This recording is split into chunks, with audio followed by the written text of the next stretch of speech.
Sejam bem-vindos à nossa aula de hoje, que é recém a aula número 41. Eu estava dando uma olhadinha antes de começar essa aula, e caso você tenha caído de paraquedas aqui nessa aula, não sabe muito bem o que está acontecendo, que tipo de aula é essa e tudo mais, esse aqui é um projeto que eu comecei o ano passado. Ano passado, toda segunda-feira, 14 horas, tinha uma aula para falar de projeto, falar de fibra, falar de equipamento, enfim, o nosso mundo de telecom, o nosso mundo da fibra ótica nas telecomunicações. E aí, no ano passado, aconteceram 38 aulas no decorrer do ano. Esse ano eu comecei um pouquinho antes, a gente vai ter mais do que 40 aulas, acredito, até o final do ano. A gente vai ter toda segunda-feira uma aula como essa aqui. Essa é a aula número 41. E nessa aula a gente vai falar sobre o ciclo de construção de uma rede de fibra ótica ou uma rede FTTH. E esse tema eu trouxe pelo seguinte, porque muitas vezes a gente pensa em construir uma rede e a gente não sabe por onde começar. E muitos provedores acabam começando na compra dos materiais. Poxa, eu quero construir fibra ótica daqui a um tempo, é caro, o que eu vou fazer agora? Vou comprar OLT e vou comprar fibra. Só que nessa brincadeira, pode ser que você compre o material errado, pode ser que você não acertou o tipo de material que você precisa. E eu tenho certeza que aqui nessa aula tem alguém que já comprou material e ficou com fibra e OLT parado por 6 meses, parado por um ano, parado por um ano e meio, até conseguir colocar na rua, propriamente dito, esses materiais e conseguir construir a sua rede. Então, existe um longo caminho desde a idealização de um projeto. Idealização é aquele momento que você está num domingo, num churrasquinho, ouvindo uma música e tem uma ideia, poxa, já sei, vou construir uma rede de fibra ótica no meu bairro. Isso é a idealização, é quando surge essa ideia de construir uma rede numa cidade, num bairro, numa região, enfim. Mas desse momento, até de fato você conseguir colocar cliente na base, tem muito chão, tem várias etapas, tem bons investimentos, e se você tropeçar em um desses detalhezinhos, em uma dessas etapas, você não der atenção, ou você esqueceu de uma determinada etapa, porque você não conhece talvez sobre cada uma dessas etapas, aí começam os problemas. Pode ser que a sua rede vá atrasar para implantar, pode ser que falta material, pode ser que sobra material, pode ser que você tenha o material errado, e aí você tem aquele sentimento que as coisas não andam. Sabe aquele sentimento que você chega segunda-feira para trabalhar, passa a semana inteira no meio de um monte de rolo, chega sexta-feira e você fica com aquele sentimento que não conseguiu resolver nada, que as coisas não andaram, que terminou mais uma semana e você ficou com mais um abacaxi na mão que você não conseguiu resolver a semana. Então essa aula foi pensada nisso, ela é dedicada a isso, a gente discutir sobre essas etapas, a gente vai discutir de forma macro sobre cada uma dessas etapas, eu quero explicar para você qual a importância de cada uma delas e o mais importante de tudo, eu vou mostrar para você como você encaixa essas etapas, porque a ideia é que você não faça uma a uma, digamos assim, você tem que fazer elas, mas existem etapas que elas podem ocorrer, elas podem acontecer, na verdade, em paralelo. E aí, se essas etapas elas acontecerem em paralelo, aí sim você ganha tempo. Esse é o ponto. Construir correndo para ganhar tempo é bobagem, é besteira. Você ganha tempo planejando o que você vai fazer, entendendo o que você vai fazer, pensando naquilo que você vai fazer. E aí você otimiza o seu tempo, você evita o retrabalho, evita ter que refazer alguma coisa e, por tabela, você evita algum desperdício de dinheiro. Vamos começar aqui compartilhando minha tela com você para a gente começar a discutir sobre essa aula aqui, que é a nossa aula 41, o ciclo de construção de uma rede óptica, do projeto à ativação de clientes. Bom, muitas vezes o provedor ele é pequeno. E aí a gente tem um problema nisso. O problema não é que ele é pequeno, não é isso, mas o problema é que quando o provedor é pequeno, o dono do provedor ou a pessoa responsável, o técnico responsável do provedor, que geralmente é uma pessoa só, ela acredita que pode pular muita coisa. Para que eu vou fazer projeto se eu vou construir? Para que eu vou fazer um padrão se eu que vou ativar um cliente? Por que eu vou documentar se eu que vou fazer uma manutenção, por exemplo, e eu sei como é que a rede está instalada ou como é que a rede está configurada? Isso é um erro gigante, porque todo mundo que começa um provedor, que constrói uma rede, constrói um provedor, o cara não pensa em ser pequenininho a vida inteira com 100 clientes. Não, pensa em crescer. 50 clientes, 100, 200, 300, 400, e quando você vê, cara, é 1.000, 1.500, 2.000, 3.000, 5.000 assinantes, e aí a brincadeira vai ficando cada vez mais séria.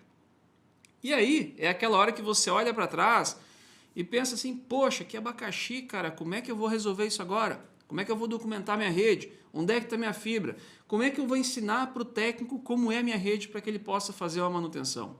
Isso é um problemão. E acontece de muitos donos de provedores e de muitos técnicos.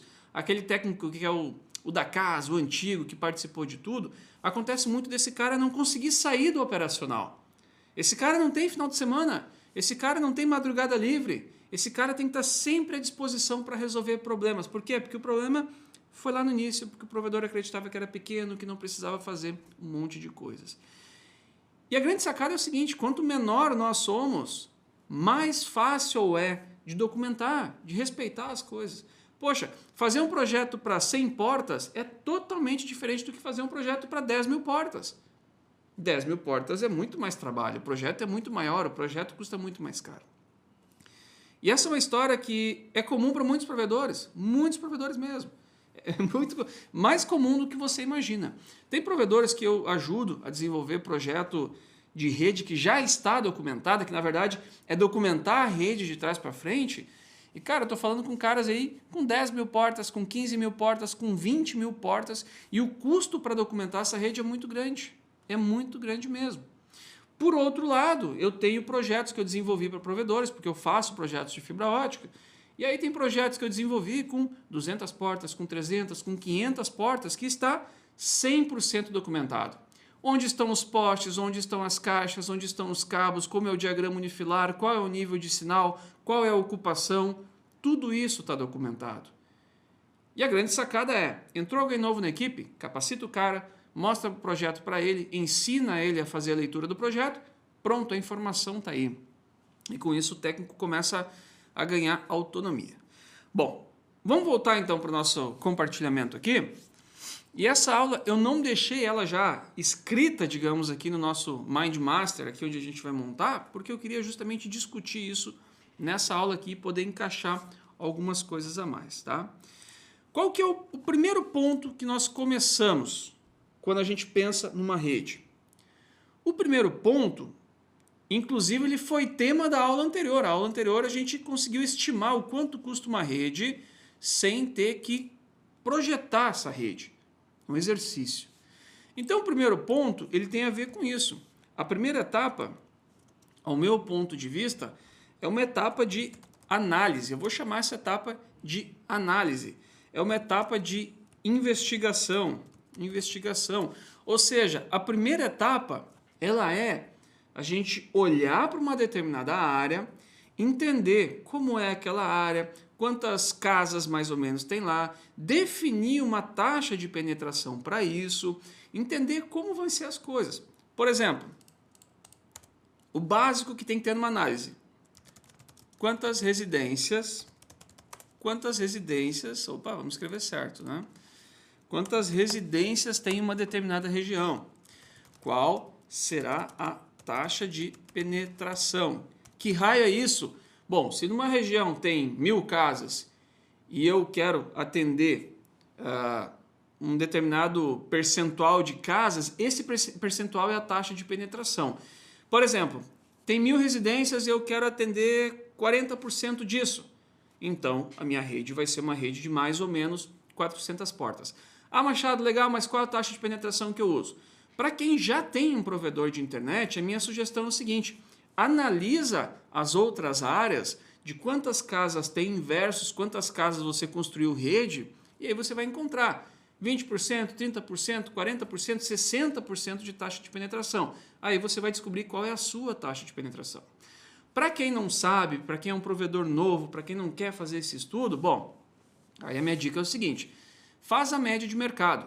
Pela média de mercado, em regiões que tem operadora, tem outros provedores como concorrência, que está já aquele ambiente bem difícil, bem de trabalhar, digamos assim, geralmente se tem de 30% a 40% de taxa de penetração. Se você é uma cidade onde a internet é carente, é difícil, só tem você e mais um, aí é outro papo. Você pode trabalhar com 50%, você pode trabalhar com 60% de taxa de penetração.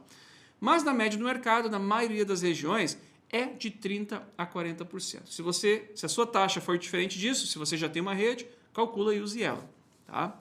Bom, então, quantas residências nós precisamos saber, nós precisamos definir qual será a taxa de penetração, e aí sim a gente consegue chegar a uma conclusão que, na minha opinião, é muito importante para finalizar essa etapa de análise e de investigação, que é a estimativa de investimento. Ou seja, poxa, legal, defini, fiz um estudo, conforme a gente fez na aula número 40, defini tudo isso, o que eu faço agora? Eu consigo estimar quanto que eu vou gastar, 100, 200, 300, 500, 1.000, 1 milhão, 2 milhões, e aí eu consigo ver, poxa, cabe no meu bolso, legal, não cabe, opa, vou diminuir meu projeto, vou fazer isso, vou pegar um empréstimo, e aí sim, a gente está pronto para a próxima etapa da rede. E isso é importante tanto para quem está construindo a primeira rede, quanto aquele provedor que está construindo já várias redes.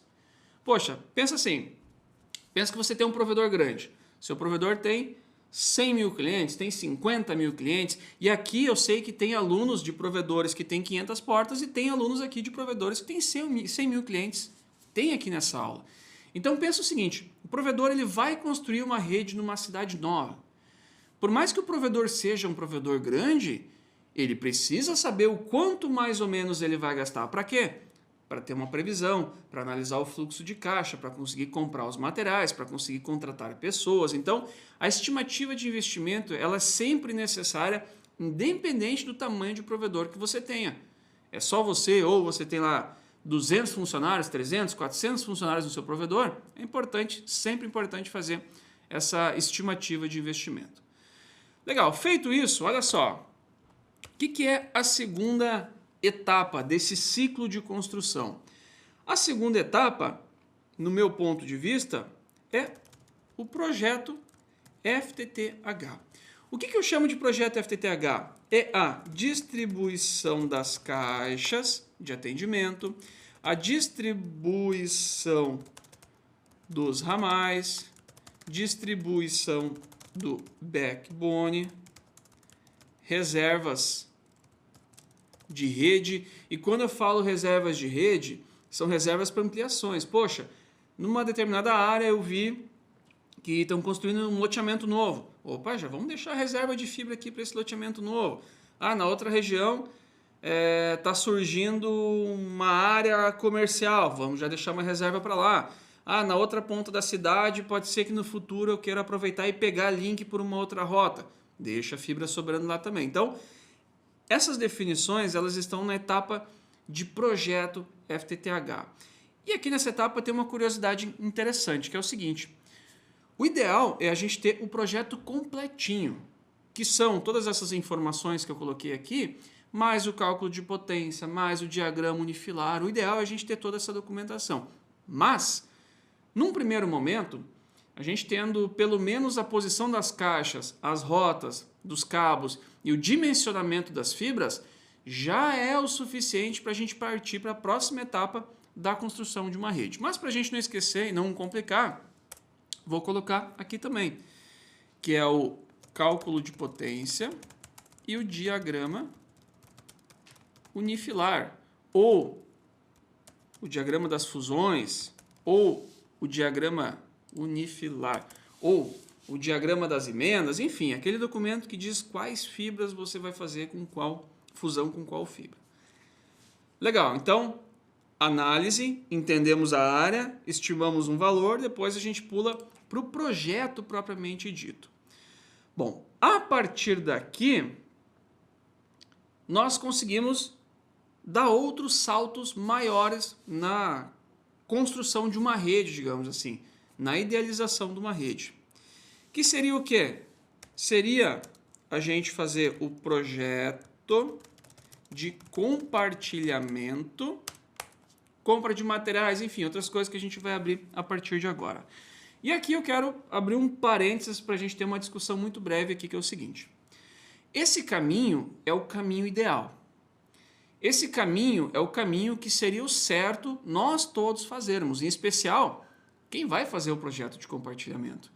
E aqui na audiência eu sei, tem gente que defende ter o projeto de compartilhamento, e tem gente que diz, cara, eu não posso, é muito caro, eu não posso pagar o aluguel dos postes, a minha concessionária não libera, o poste já está ocupado, e eu não vou entrar nesse mérito de discussão nessa aula aqui, Por quê? Porque, por lei, nós temos que fazer o projeto de compartilhamento, receber autorização da concessionária para então sim começar a construir a rede. Antes da autorização, por lei, nós não podemos subir no poste e começar a passar fibra. Mas eu não vou entrar nessa discussão nessa aula porque isso é uma longa discussão e aí a gente iria longe por esse caminho, digamos assim, tá? Mas aqui, então, nesse momento, nós teríamos a etapa do projeto de compartilhamento. O que se faz no projeto de compartilhamento? Bom, no projeto de compartilhamento, a gente vai informar para a concessionária quais postes nós vamos utilizar, quais rotas nós vamos utilizar, quais postes a gente vai fazer a ancoragem do nosso cabo, quais a gente vai fazer a passagem do nosso cabo apenas, e também a gente indica qual é a carga, qual é o esforço que a nossa estrutura vai fazer em cima dos postes. Então é isso que tem no projeto de compartilhamento. A gente precisa ler as regras da concessionária, ter as informações do que pode e o que não pode. Aí a gente vai pegar o projeto FTTH e desenhar o projeto de compartilhamento.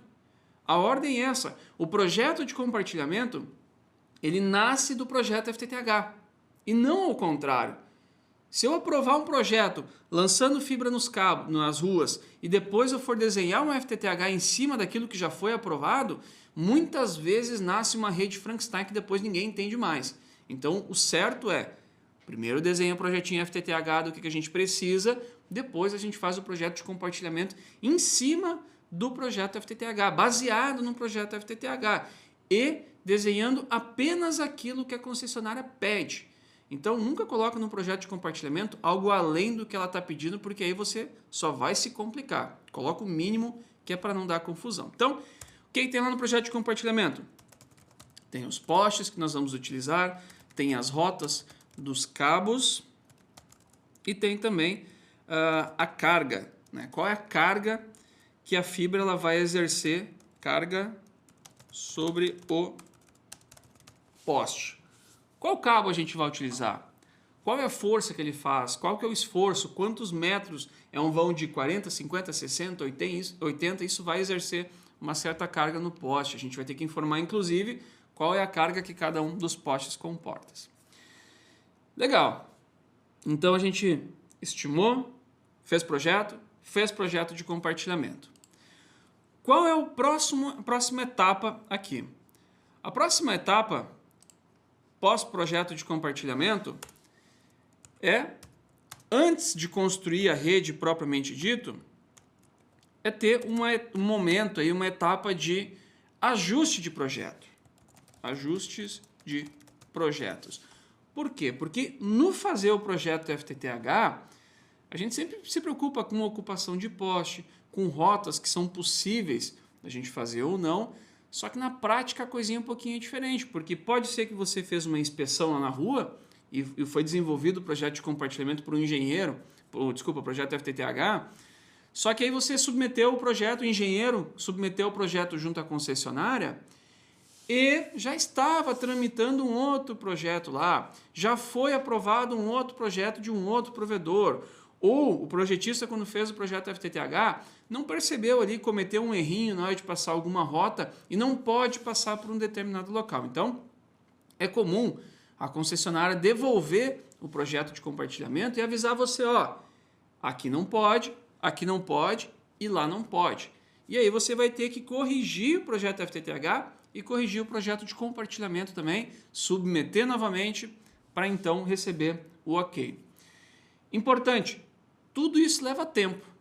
Depois, eu quero mostrar para você uma planilha, que é essa planilha aqui. Depois a gente vai entrar no detalhe da planilha e eu quero mostrar para você como que nós encaixamos as coisas, uma sugestão. Só que tudo nós levamos um certo tempo. E aí, quanto mais otimizadas forem as coisas, melhor, a gente vai ganhar tempo. Está aqui a nossa economia de tempo.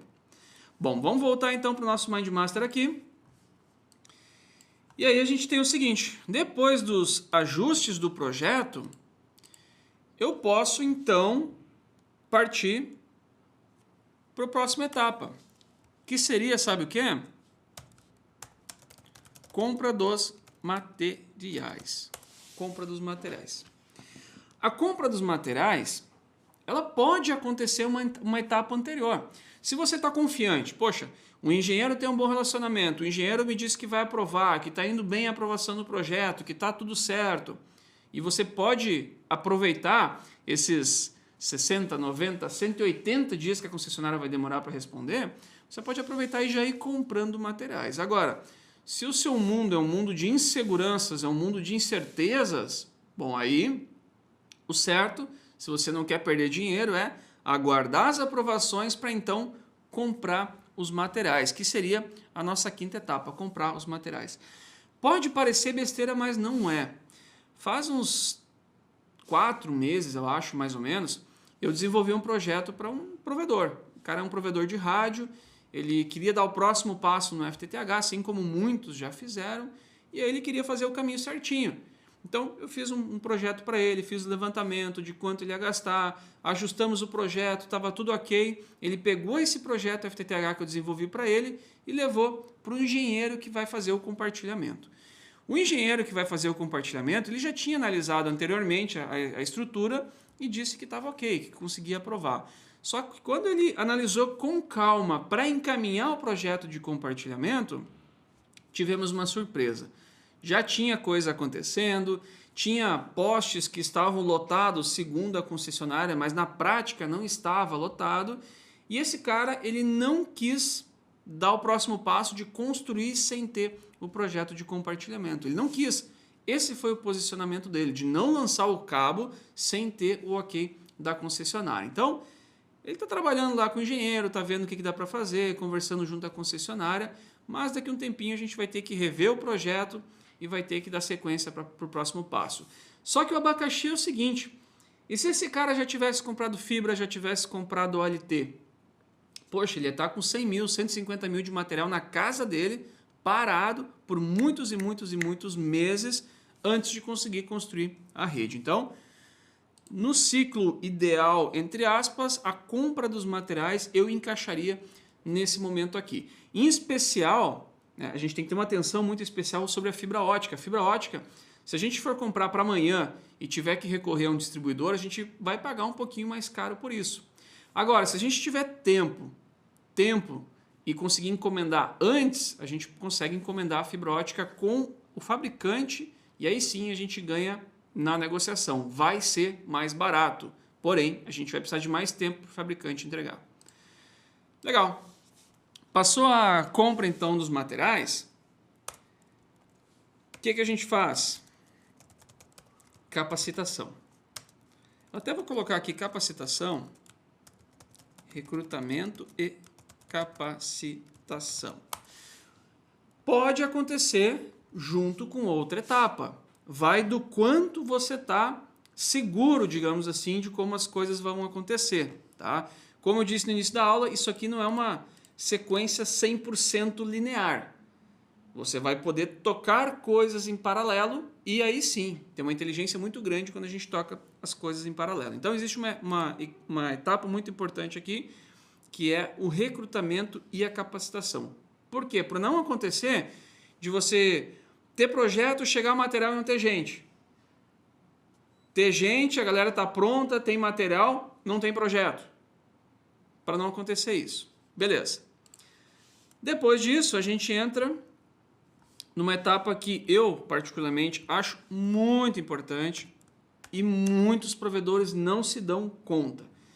Em especial para quem está começando, para quem está vindo do rádio, está vindo do TP e está entrando para a fibra ótica, que é o seguinte, é você ter os equipamentos em casa e homologar um setup. Que raio é isso? É você definir o padrão. Poxa, quais vão ser os meus planos? Eu vou entregar o Wi-Fi? Vou. Vai ser um Wi-Fi AC? Sim. Vai ser um Wi-Fi AC mais um mesh com Wi-Fi para a casa inteira? Sim. Vou entregar um plano gamer? Sim. E aí você vai homologar esses cenários, que é como você vai criar o template de configuração disso na OLT, como você vai integrar no sistema, como que você vai configurar, como que você vai gerenciar de forma remota. Agora é a hora de pensar nisso. Eu conheço muitas redes que a construção andou rápido, e aí quando estava pronta a rede, no dia seguinte o dono do provedor eu queria colocar cliente na rede. Lógico, ele quer faturar, ele quer ver o dinheiro voltar para o seu provedor. Só que nisso, a equipe acabou fazendo uma configuração para simplesmente o cliente funcionar.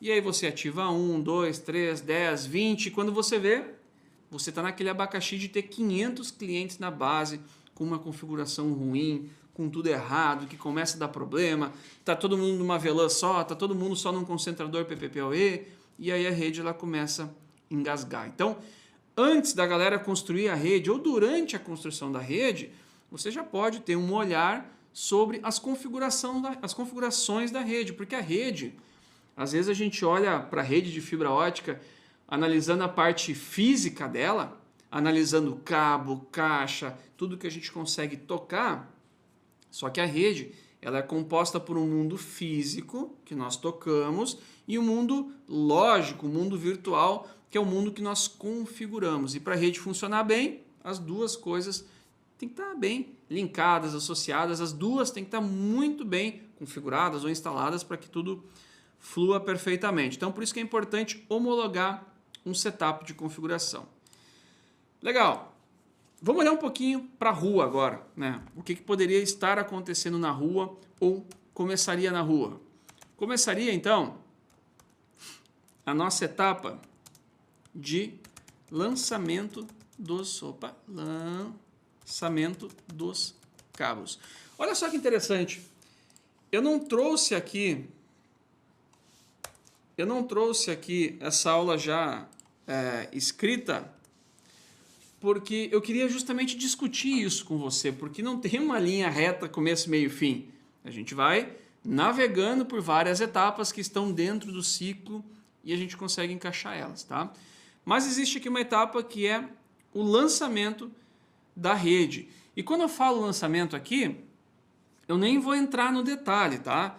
Mas quando eu falo lançamento, eu estou falando de fazer as ferragens nos postes, ou seja, percorrer os postes, analisar, olhar o projeto, onde vai ser ancorado, onde vai ser passagem, corrigir o projeto também, caso você na rua perceba que faltou alguma coisa. Daqui a pouco o projetista colocou um lance lá que ia ser passagem, e você chegou lá, o poste está fazendo um ângulo de 20 graus na fibra, e aí você viu que você vai ter que ancorar ao invés de fazer passagem para não danificar a fibra ótica. Então, algumas coisas é provável que você vai corrigir. Ou um determinado ponto que você identificou que faltou uma cordoalha no projeto, por exemplo, aí você vai lá e vai ter que fazer essa estrutura. Então, existe a etapa de fazer as ferragens nos postes, existe a etapa de lançar o cabo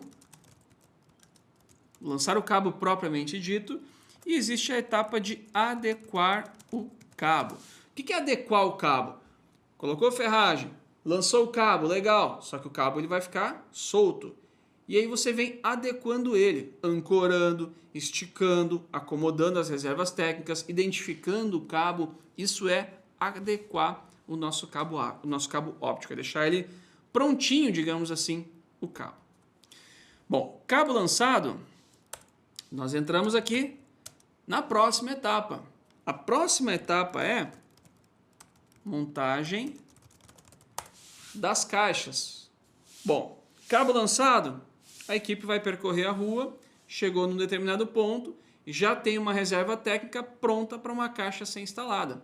Então a equipe vai soltar essa reserva técnica, vai montar a caixa no chão e aí vai subir, vai fazer as fusões e vai subir a caixa. Pronto.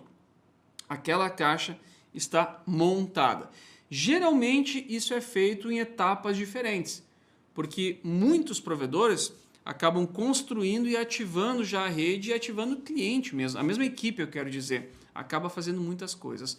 Só que o comum, à medida que o provedor vai crescendo, é que você tenha essas atribuições com equipes diferentes. Então você tem uma equipe para lançar o cabo, uma equipe para montar a caixa e fazer fusão e uma outra equipe para ativar os clientes. Então é legal dividir assim por fase também. É importante dividir assim por fase. Fase então de montagem das caixas. As caixas montadas, nós chegamos na próxima etapa, que é a certificação da rede. O que é certificar uma rede? Às vezes a gente fala de certificação da rede E a galera toma um susto. Não, eu não vou certificar porque eu não tenho TDR. Tá louco, isso custa 40 mil reais, 30 mil reais. Certificar a rede pode parecer estranho o que eu vou falar agora, mas não tem a ver com o OTDR, só com o OTDR. Certificar alguma coisa é você ir lá, avaliar, testar, para você ter certeza que aquilo que foi construído está ok conforme foi projetado. Está ok conforme as normas dizem que está ok para que funcione corretamente. Tá? E aí sim, para certificar uma rede, a gente pode certificar de duas formas. A gente pode certificar da primeira forma, que é através do nível de sinal. O que é isso? Fez o cálculo de potência? Sim. Quanto que o cálculo de potência disse que é o nível de sinal? Menos 19 dBm. Legal. Instalou a caixa. Deu menos 19? Tá ok, parabéns. Deu menos 20, deu menos 22, deu menos 23? Opa, peraí. Não tá ok a minha certificação. Isso é uma certificação por nível de sinal. E, na boa, todo mundo que trabalha com FTTH tem um Power Meter. Poxa, custa R$150 um Power Meter bem comum, R$200 um Power Meter bem comum. Então, quem trabalha com fibra ótica, pelo menos um Power Meter tem. Se não tiver um Power Meter, complicado. Para tudo aqui, vai providenciar um Power Meter para continuar. Não tem como continuar sem um Power Meter. Bom, primeira forma de certificar é pelo nível de sinal. E eu quis trazer essa explicação porque mesmo quem não tem o TDR pode certificar pelo nível de sinal. Não é ideal? Não, não é ideal. O ideal é com o TDR. Mas o nível de sinal ele diz muita coisa da rede. Inclusive, tem grandes provedores que constrói a rede e certifica pelo nível de sinal. Se o nível de sinal não bateu, aí sim, chama a galera do OTDR para passar um OTDR para enxergar o que está acontecendo e onde está o problema. Tá? Então, primeira certificação, nível de sinal, ou a segunda certificação, que é a certificação por eventos. Certificação por eventos, através de um OTDR para nos dizer isso. Beleza. Quando a gente vai certificar a rede, pode acontecer uma coisa muito importante, e é comum acontecer uma coisa muito importante. Quando nós estamos construindo uma rede, pode acontecer, e é comum acontecer, que é a gente identificar possíveis ajustes na rede. Poxa, você viu um ponto que tinha que colocar uma cordoalha e não tinha no projeto. Coloca a cordoalha. Você viu um ponto que o vão tinha 90 metros e por algum motivo o projetista e a concessionária não viram isso. Então você identificou que vai ter que usar um cabo AS120 naquele trecho ou vai ter que colocar mais um poste no meio do caminho. Vai lá e tem que corrigir isso. Então você vai entender e você vai ter certeza que existem possíveis ajustes na rede. Esses ajustes, eles vão nos trazer uma coisa muito importante, que é o seguinte: não adianta você ter um projeto lindo, maravilhoso, bonito, bem desenhado, com escala, uma coisa apresentável, mas você ter uma coisa diferente na rua. Você tem um projeto de uma casa quadrada e construir uma casa redonda. Você tem um projeto de uma casa com 3 quartos e a sua casa tem 5 quartos e mais uma edícula lá que você usa para fazer churrasco. Ou seja, tudo que acontece diferente na construção da rede, seja por uma melhoria ou por um ajuste de algum problema, isso tem que voltar para o projetista e o projetista tem que fazer uma coisa muito importante, que é o as-built do projeto. As-built, se você for pegar a tradução ao pé da letra, significa como construído. Ou seja, como foi construído? A gente tem que ajustar o projeto, corrigir, melhorar o projeto para ter a nossa rede documentada. O que adianta você gastar 2 mil, 3 mil, 10 mil reais em um projeto e você não ter a sua rede igual ao projeto? Ah, Machado, legal, mas é que às vezes a gente tem que mudar alguma coisa na rede. Beleza, muda. Se vai ser para melhorar ou para corrigir, muda, tá tudo certo. Só que o ponto é, ajusta o projeto depois para ter as informações batendo. E aí sim, tudo ok, chegamos na ativação dos clientes. Ou seja, agora, depois dessa cacetada de etapas, olha só, brincando, eu levantei aqui 13 etapas, aí sim nós estamos aptos a ativar um cliente. Por isso que quando a gente fala que se tudo acontecer muito bem, muito rápido e dinheiro não for problema para você, cara, você precisa 6 meses, desde a idealização até construir a rede. Se você vai seguir o roteiro, vai seguir o script como tem que ser. E isso é viável, não é nenhum absurdo, é viável fazer em 6 meses. Se você não tem 6 meses, você tem 3, você tem 2, você tem 30 dias para construir uma rede, eu tenho certeza que você vai comer várias etapas dessas. Só que comendo etapas, você vai ter que estar ligado que está sujeito a passar por alguns problemas. E aí problema custa caro, problema a gente perde tempo, mas esse é o custo, digamos assim. Pô, legal, olha só. Fiquei falando das etapas, eu queria falar sobre elas primeiro.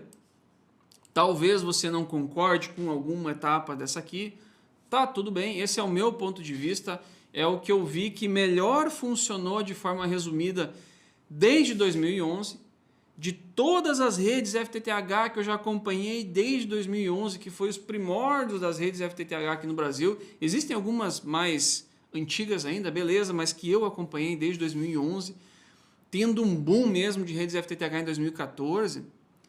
Esse modelo foi o modelo mais assertivo, foi o modelo menos problemático. E esse modelo aqui é o modelo que eu mais executei nos projetos que eu desenvolvi também, de coordenar o provedor junto no projeto, de seguir mais ou menos esse caminho. Mais ou menos esse caminho, né? Até tem um colega que comentou, o Marlon comentou, 6 meses costuma ser apertado. Marlon, eu concordo, cara. 6 meses, dependendo da região, dependendo do projetista, dependendo do relacionamento do projetista com a concessionária e dependendo da concessionária, 6 meses pode ser apertado sim. Por isso que vou construir rede FTTH o ano que vem. Qual o primeiro passo? Procura um projetista agora. Faz o teu estudo agora. Começa a desenhar o projeto. Uma boa rede FTTH, ela não surge da noite para o dia. Quando o seu concorrente começa a lançar cabo na sua cidade ou no seu bairro, cara, se ela fez o tema de casa, isso já está desenhado, ó, está 1 ano já no papel. Foi 1 ano já calculado. A fibra já estava no estoque há 2, 3 meses. Faltava o canetaço da concessionária para o cara começar a lançar os cabos. Provavelmente, na grande maioria das vezes. Claro que eu entendo cada tamanho de provedor, e eu sei que tem provedor pequeno, o cara compra fibra, compra caixa, vai construindo, vai tropeçando, vai arrumando, e daqui a um tempo ele tem a rede para funcionar. Ok, tá tudo bem, é a forma que ele resolveu, que ele encontrou para resolver o seu problema. O ponto é, quando a gente foge das etapas, a gente está sujeito a passar alguma dificuldade, a ter retrabalho, a ter que corrigir alguma coisa na sua rede. Já peguei muito projeto, mais um exemplo, ó, já peguei muito projeto de começar a desenvolver e com o tempo fazendo projeto, a gente cria, eu gosto de chamar de habilidade, mas é uma coisa involuntária, que é olhar para o desenho da cidade, olhar o tamanho das quadras, olhar o tamanho dos terrenos, olhar onde vai ficar o provedor, olhar a distribuição da cidade, e aí automaticamente o projetista já começa a entender, opa, cara, aqui vai ser legal fazer balanceado com 64, eu vou ter 3 cabos de 36 como backbone, eu vou ter 4 de 24, eu vou ter 2 de 12, não interessa, mas o projetista ele já começa a entender como vai ser o desenho do projeto e aí ele consegue fazer o traçado ideal, digamos assim. Uma rede otimizada, uma rede que não vai faltar nada e que também não vai esbanjar a fibra, não vai esbanjar a caixa. Só que eu já peguei muito projeto de fazer o desenho da rede e aí quando eu vou entregar o projeto, o provedor me diz assim, Machado, veja bem, é que eu já comprei CTO de 1 para 16. Pô, legal, daí o que o Machado faz? O Machado tem que começar a ajustar o projeto. Aí o projeto já foge daqueles princípios que eu tinha pensado como ideal. Ah, Machado, é que eu não tenho cabo de 36, eu comprei de 24. Eu vou passar 2 de 24. Opa, aí já tem vários trechos com cabo duplicado de 24, que custou mais caro do que se eu tivesse comprado um cabo de 48 ou um cabo de 36 vias. Então, por isso é o ideal que eu comentei, no meu ponto de vista, é planeja, estima, calcula, como nós vimos na aula anterior para fazer isso, né? Da forma que a gente viu na aula anterior, é um exemplo, como a gente tem no curso também projetos FTTH, mas que o cara entenda esse mundo antes de começar a dar os próximos passos, né? Galera, vamos lá. Vou dar uma olhada na planilha agora. Eu comentei com você de uma planilha e é o seguinte, nesse momento eu gostaria que você entendesse qual é a lógica da planilha. É uma planilha simples? Sim, muito simples. Não tem fórmula mágica aqui, não tem nada aqui. Mas a ideia dela é que você entenda como nós conseguimos encaixar as coisas.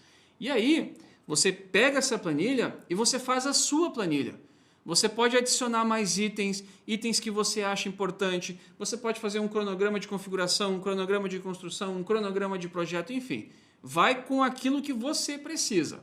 Essa planilha aqui é apenas um ponto de partida. Então, presta atenção na planilha agora e depois você baixa ela. Aqui embaixo desse vídeo tem um link para você baixar a planilha, caso você esteja no YouTube aqui assistindo essa aula ao vivo. E se você está assistindo na plataforma, você já é aluno, aqui embaixo da plataforma também tem a planilha para você baixar, tá? Mas vamos lá. Qual é a lógica dela? No canto esquerdo da planilha aqui, nas colunas B até a coluna J, eu coloquei aquelas etapas que nós conversamos. De fazer o projeto, de enviar para a concessionária, de fazer ajuste, diagrama unifilar, cálculo de potência, enfim, eu coloquei de forma macro tudo aquilo que a gente falou. Aqui em cima, eu coloquei como semanas. Tem provedor que gosta de colocar como dias, para conseguir acompanhar mais de perto o que está acontecendo na implantação. Ajusta conforme a sua realidade. Mas falando de um projeto FTTH que leva 6 meses apertado, eu acho interessante trabalhar com semanas, tá? O que eu coloquei aqui? Projeto, utilizando o método 3Ps da Fiber School, eu coloquei aqui, por exemplo, 4 semanas para desenvolver um projeto. Em paralelo com o desenvolvimento do projeto, como eu não sei os cabos, as fibras, as caixas que eu vou utilizar, eu posso começar capacitando a minha equipe. Poxa, olha só, galera do provedor, daqui a 180 dias, daqui a 90 dias, a gente vai começar a trabalhar com fibra ótica. Legal? Legal, beleza. Vamos começar a se capacitar? E aí você começa a colocar essa galera para fazer curso de fibra ótica. Você começa a separar aulas, pode pegar aulas gratuitas, pode pegar conteúdos, pode chamar alguém para fazer um treinamento na sua empresa, pode contratar um curso da Fiber School aí para passar para a sua equipe, um centro de capacitação para provedores. Nós temos centro de capacitação personalizado para o provedor para ensinar, para capacitar as equipes, mas enfim, você pode já no início do desenvolvimento do projeto aproveitar esse tempo para capacitar a equipe. Na minha opinião, é a única coisa que você deveria fazer enquanto você não tem um projeto. Treinar pessoas, porque conhecimento nunca é demais. Isso ninguém vai perder. Todo mundo só tende a ganhar. Então, eu pegaria esse tempo e nesse momento eu já estaria com a capacitação da equipe acontecendo em paralelo. Legal. 30 dias desenvolvendo o projeto, ajustando o projeto está pronto. O que eu faço agora? Agora, esse projeto ele vai para o engenheiro que vai fazer o projeto de compartilhamento. O engenheiro que vai submeter depois esse projeto para a concessionária. Também coloquei 30 dias para isso, tá? Para desenvolver o projeto de compartilhamento. Uma coisa importante, se você contratou o mesmo projetista que vai fazer o projeto mais o compartilhamento, ele vai otimizar alguma coisa aqui, ele pode dividir por etapa, ele pode te entregar fase 1, fase 2. Isso aqui, esse tamanho de 30 dias é só um valor que eu coloquei para a gente ter algo aqui, tá? Mas isso muda conforme o tamanho do projeto também. Se largou um projetão lá para o cara de 30 mil portas, se é um projetista só, talvez ele te peça um pouquinho mais de tempo. Até porque ele deve ter outros projetos que ele está fazendo também. Agora, se você entregou um projeto de 500 portas, opa, peraí, pode ser que ele te entregue o projeto FTTH em uma semana. Depende da agenda dele. Tem projetistas com agendas lotadas e tem projetistas com agendas vazias. Mais uma dica, vai fazer uma rede FTTH daqui a um ano, já vai conversando com o projetista para entender o tempo de entrega, tá? Geralmente, 30 dias, 60 dias, 90 dias para entregar um projeto FTTH. O cara que te entrega de hoje para amanhã é porque talvez vai comer algumas etapas, talvez está com muito tempo ocioso, talvez vai entregar uma coisa meia boca e vai por mim. Eu já peguei muito projeto para desenvolver que quando eu entreguei o projeto, o provedor me confessou que já tinha feito o projeto com outro cara que cobrou 500 pila, 500 reais e que ficou uma bosta. Então, desculpa a palavra, mas tenha em mente que isso leva um tempo. Esse é o ponto, tá? Legal. Projeto FTTH, projeto de compartilhamento, desenvolvimento do projeto de compartilhamento e nesse momento eu estou também trabalhando com a capacitação da minha equipe. Todo esse tempo eu estou capacitando a minha equipe, tá? Depois disso, projeto ok, a gente cai na etapa de autorização com a concessionária. Ou seja, o engenheiro ele vai lá na concessionária e vai largar o projeto para aprovação. Em paralelo com isso, eu coloquei aqui várias etapas, porque geralmente para aprovar um projeto FTTH é 60 dias, é 90 dias, é 180 dias, é um transtorno mesmo, demora mesmo. E aí se o engenheiro que você pegou para fazer o projeto de compartilhamento tiver um bom relacionamento dentro da concessionária, talvez ele consiga agilizar alguma coisa. Se o relacionamento dele não for bom, ele vai recebendo negativa, alteração, ele muda, cada coisa que ele muda, o seu projeto vai lá embaixo da pilha e demora mais um tempão para ele ser aprovado. Isso muda muito conforme a concessionária e conforme o projetista, tá? Mas o que interessa para nós aqui é o seguinte, durante o desenvolvimento, a aprovação do projeto de compartilhamento, agora sim o provedor ele pode dar um gás em mais coisas. Ele pode, por exemplo, ir trabalhando com um projeto unifilar com o projetista pode agora fazer o projeto unifilar, porque o diagrama de emendas ou projeto unifilar você só vai precisar quando você for montar as caixas. Então o projetista pode fazer agora, o projetista pode fazer o cálculo de potência também, porque a gente sabe, vai trabalhar com EPON, cara, se tu ficar no EPON com 64 tem sinal, é só a forma que você distribui os splitters, mas tem sinal bom. Se você vai usar GPON, você pode fazer até 128 e tem sinal bom para isso. É só conforme você vai jogar os splitters. Agora, qual é o nível de sinal exato? Você precisa quando você for construir a rede e certificar ela. Então, nesse tempo aqui, o projetista pode voltar lá no projeto, pode fazer cálculo de potência e pode fazer o diagrama de fusões também. E eu digo o seguinte, é melhor ele fazer isso agora do que ele atrasar mais 15 dias na entrega do projeto porque está fazendo o diagrama de fusões que você nem vai usar agora. Aqui está um exemplo de como ganhar tempo. Legal. Também no momento que você está tendo a aprovação do projeto junto à concessionária e você está fazendo o cálculo de potência e o diagrama de fusões, você pode, além de capacitar a equipe, você pode também já comprar as fibras. Começar a comprar esse material que é o material que mais demora para entrega. Geralmente é a fibra, porque para conseguir preço, você recorre ao fabricante. Só que o fabricante tem uma lista de pedidos para entregar e o seu entra lá embaixo. Então o fabricante de fibra vai te pedir 60, vai te pedir 90, vai te pedir 45 dias. Então aqui é o momento legal de você comprar as suas fibras. Por quê? Porque o engenheiro de compartilhamento, ele vai ser aquele cara que vai conseguir te dar um feedback. Ele vai te dizer assim, ô, provedor, cara, tá indo bem, o meu contato na concessionária disse que vai aprovar, que tá tudo certo olhando por cima, digamos assim, então você já pode comprar os seus 30 km de cabo de 6 vias, os seus 24 km de cabo de 12 vias, os seus 2 km de cabo de 36 vias, ele vai poder já te passar essas informações, tá? Eu coloquei só a fibra aqui pelo seguinte, você tem que lembrar que se você é um projetista, você tem que lembrar que o provedor, ele tem um negócio chamado fluxo de caixa. E talvez ele tirar 200 mil reais é bom, né? Poxa, ele tirar 200 mil reais do bolso, essa foi boa, ele tirar 200 mil reais do bolso, tudo de uma vez, ou ele tirar 100 mil reais agora, mais 50 no outro mês, mais 50 no outro mês, para ele é melhor, porque entra no fluxo de caixa do provedor. Então eu coloquei nesse primeiro momento aqui para ele comprar as fibras.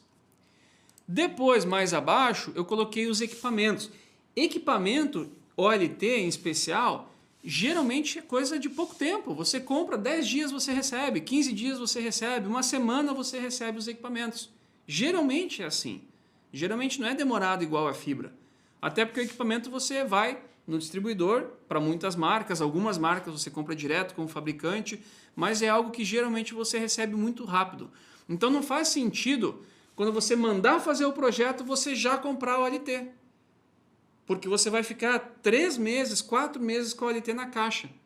Passando o tempo de garantia, juntando pó. Motivo de piada muitas vezes, né? A galera fica passando o provedor, vê lá, 40 mil reais em cima de uma mesa, 50 mil reais em cima de uma mesa, e esses 50 mil reais está fazendo falta para comprar fibra, para comprar caixa, para comprar carro, para comprar EPI, para montar a equipe, enfim. Então o equipamento é uma coisa que você pode ver lá na frente, quando o seu projeto está em processo de aprovação, quando você já comprou as fibras, e aí o provedor ele ganha um pouquinho mais de tempo para pagar isso. Legal. Coloquei aqui como exemplo o projeto aprovado na 16ª semana. Projeto de compartilhamento aprovado aqui. No meu ponto de vista, é importante que quando o projeto está aprovado, já tenha comprado fibra, já tenha comprado equipamento e já tenha terminado o tempo de você capacitar a sua equipe. Por quê? Porque a partir da 17ª semana, nesse exemplo aqui, você já pode começar a construir a rede propriamente dito. Importante. Esse tempo aqui, ele muda conforme o tamanho do projeto, conforme o tamanho da equipe, conforme o tempo de aprovação da concessionária. É só para você ter uma ideia que quando você terminou a aprovação do projeto junto à concessionária, o ideal é que você já tenha fibra, já tenha os materiais, já tenha equipamento e já tenha capacitado a equipe.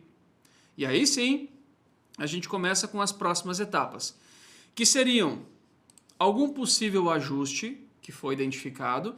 Você não precisa deixar de construir porque teve que fazer um ajuste, vai construindo onde já está certo. E aí sim, homologação do setup. Poxa, a galera está lançando fibra, a galera que configura equipamento, aí sim ela pode colocar a mão no equipamento e homologar o setup, como a gente tinha falado. Lançamento da fibra, e depois que a fibra já está boa parte lançada, começam a montagem das caixas e a certificação da rede. Coloquei aqui como 30 dias mais no final, a metade do tempo do lançamento. Tá? Lembrando, muda conforme o tamanho da rede, muda conforme o tamanho da equipe, muda conforme a expertise da equipe, muda muito. Né? É só para a gente ter uma ideia das coisas que a gente pode encaixar. Tudo isso feito, rede certificada, agora sim. Agora a gente pode fazer ajustes, a gente pode atualizar o projeto, que é o as-built, e também já ativar os clientes. Então, olha só, brincando nesse cronograma aqui, de uma rede pequena, de uma concessionária que aprova muito rápido, que o engenheiro, que o projetista foi muito bom, o cara fez rápido, fez tudo certinho, o engenheiro tem um bom relacionamento, cara, são 25 semanas para começar a construir uma rede, nesse exemplo aqui. É muito tempo mesmo. Beleza? Galera, esse cronograma aqui, como eu falei para você, ele é um exemplo, ele é muito simples, você pode adicionar mais uma linha aqui e colocar qualquer informação que você acha relevante, plaquinhas de identificação, sei lá, você coloca as etapas que você acha importante, que faz sentido para você, que você vai acompanhar. Se você vai acompanhar a construção na rua mesmo, com a equipe que vai construir a rede, a minha dica até é outra. Abre uma nova aba e cria uma planilha baseada nessa aqui, e aí você pode abrir no detalhe sobre o lançamento do cabo. Analisar a rota, separar as ferragens, colocar as ferragens, lançar o cabo, contemplar. Você pode fazer isso por semana, você pode fazer por ramal. Cara, dá para viajar nas possibilidades. Dá para fazer muita coisa baseado em planilhas. Beleza? Galera, vamos abrir agora para perguntas aqui na nossa aula de hoje. A parte de conteúdo que eu tinha preparado, que eu tinha pensado, que seria muito importante da gente discutir, está aqui na íntegra. Acabei de passar para você sobre todas as etapas. E o que eu gostaria de deixar muito claro é que são muitas etapas. Você viu, brincando aqui, nós juntamos 12 etapas. Se você for no detalhe, provavelmente você vai querer abrir mais alguma etapa no meio do caminho que faça sentido para você. Deixei uma planilha aqui como exemplo, que foi essa planilha que a gente viu na aula de hoje, mas ela é apenas um exemplo para você aperfeiçoar ela, para você fazer uma planilha melhor. Esse é o ponto. E agora a gente entra para as nossas perguntas, tá, galera? Agora é aquela hora que eu consigo dar uma atenção no chat aqui. Durante a aula é um pouquinho difícil, eu fico bem preocupado em realmente conseguir entregar o conteúdo de uma forma fácil. E aí coloca a sua dúvida agora, aquela dúvida cabeluda. Agora é hora de colocá-la aqui no nosso chat, para a gente trocar uma ideia por aqui e responder ela. Eu vi aqui que uma galera já colaborou um pouco aqui, participou. Não, o Marlon falou pra gente dos 6 meses que costuma ser apertado. Concordo. Tem que enxergar todas essas etapas. E é um pepino, Marlon. Não sei se você é dono de provedor, se você trabalha em um provedor, se é um provedor grande, se é um provedor pequeno, se é um provedor médio. Mas o pequeno e o médio, o dono está envolvido em tudo. E isso é um pepino, porque o dono ele tem que esquecer um pouco do mundo de negócios para olhar para a construção da rede. Só que nessa análise de construção, pode ser que alguma coisa no mundo dos negócios escape e ele perca algum dinheiro lá. Ou ao contrário, o cara está olhando tanto o negócio e ele não tem ninguém para olhar a rede. Quando ele olha a rede, pô, aconteceu algum problema, fizeram coisa errada, vai ter que trocar, aí começam as brigas dentro do provedor de internet. Né? Normal, tudo normal. O Antônio colocou o seguinte: eu estou fazendo o meu projeto faz um ano e agora comecei a fazer o lançamento. Estava no local, mas já apareceu 2 concorrentes no local. Cara, infelizmente, isso acontece muito. Né? Da gente passar tempo planejando, bastante tempo planejando, para que não tenha nenhuma surpresa. E aí quando chega para instalar, alguém recém-instalou, alguém está instalando. Acontece mesmo. E aí é aquela choradeira. Ah, mas esse aqui era meu bairro. Ah, o que o outro provedor tem que vir para cá? Eu sou melhor que o outro provedor. Ok. O que acontece é o seguinte. Em qualquer negócio, sempre teve concorrência. Sempre. Vou dar um exemplo. Hoje eu moro em Florianópolis. Eu morava numa cidade chamada Novo Hamburgo, que fica no Rio Grande do Sul, pertinho de Porto Alegre. Cara, da noite pro dia surgiu pizzaria por tudo que é lado. Farmácia por tudo que é lado. Hamburgueria, sushi para tudo que é lado. A concorrência tomou um nível absurdo. E aos poucos a galera foi se ajustando, cada um tem a sua preferência e tá todo mundo lá. Provedor de internet, antigamente, vamos lá, o cara tinha uma operadora. Quando tinha uma operadora que passava na frente de casa, tinha uma operadora.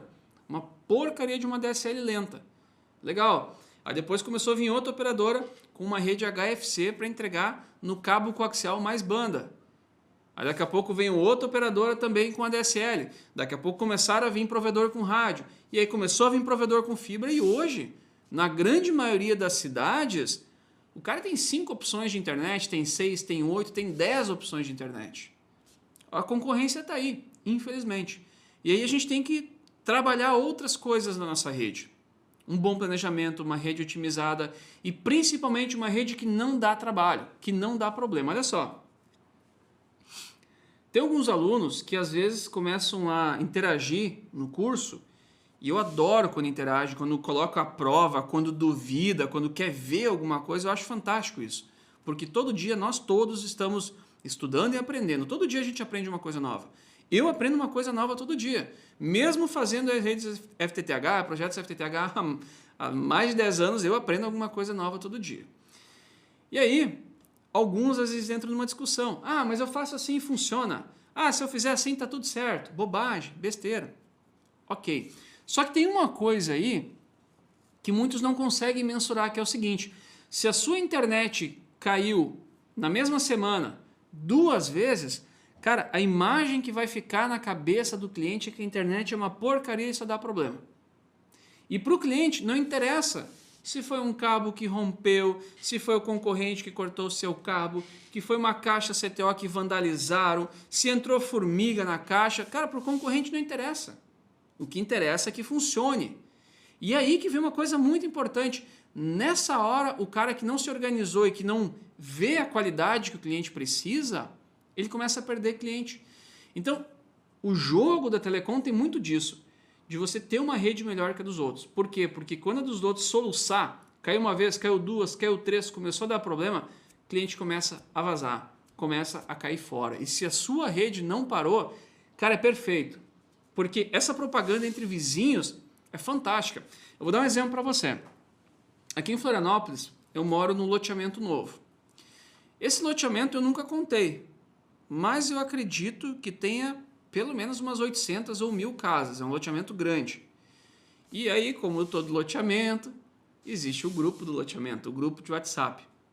Então, quando cai a internet de um provedor, cara, o grupo do loteamento, que está lotado, começa... aqui em casa caiu a internet, na minha também caiu, na minha também caiu, na minha também caiu. Então, mesmo quem não tem a internet daquele provedor, já fica olhando, pá, esse provedor cai toda hora, é uma porcaria, o meu é melhor. E aí o cara fica se exibindo, aqui em casa eu tenho tal provedor, aqui não caiu a minha internet. E aí o que os outros do grupo pensam? Uma hora eu vou trocar para esse provedor aí. Então já fica com essa imagem. Então isso é uma coisa que é difícil mensurar. Só que acontece com todo mundo, acontece com você também. Se você for parar para analisar, comer uma pizza ruim num lugar, a outra pizza é melhor e é o mesmo preço, ou um preço muito parecido, você só vai no lugar melhor. Ponto final. E para ter uma rede assim, isso vem lá no projeto, vem no planejamento, vem na compra de bons materiais, vem na capacitação da equipe, vem em tudo isso que a gente estava falando. A origem de uma boa rede é no projeto. Não existe uma boa rede sem projeto. Não existe.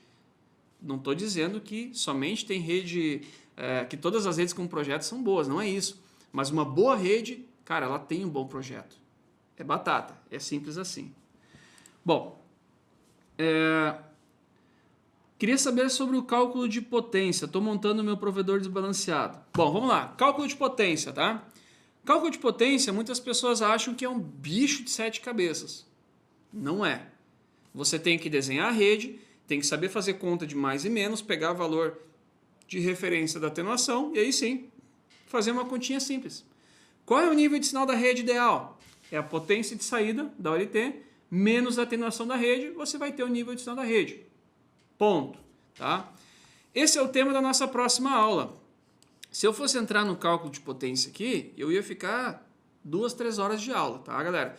Esse é o tema da próxima aula. Na próxima aula, aula número 42, eu vou fazer aqui, vou ensinar a lógica do cálculo de potência, como fazer o cálculo de potência numa rede balanceada e como fazer no desbalanceado também. Eu vou trazer os 2 exemplos. Eu gosto de fazer as coisas práticas, né? Então, eu vou trazer 2 exemplos aqui, balanceado e desbalanceado, tá? É a aula da semana que vem isso. Bom, deixa eu ver a próxima aqui.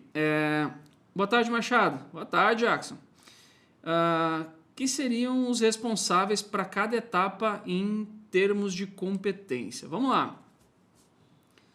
Todo provedor, o ideal é que ele tivesse um cara que fosse o cara que acompanha tudo. Alguém tem que acompanhar tudo. A execução completa. Em provedores maiores, eu já vi isso muitas vezes estar dentro do projetista, das tarefas, das atribuições do projetista. O cara fez o projeto, ele está acompanhando, está ajustando, está melhorando. Eu já vi isso muito acontecer. Mas geralmente no provedor tem um cara do campo que é o cara que coordena. Só que isso é um abacaxi, porque antes de chegar no cara do campo que coordena, tem que passar pelo cara de projeto, tem que passar pelo cara que coordena a configuração. Então, se você for parar para pensar, tem que fazer uma triangulação aí. Do cara que projetou, o cara que vai configurar, vai operar, vai colocar no padrão de configuração ou vai definir o padrão de configuração da rede e o cara que vai acompanhar a implantação.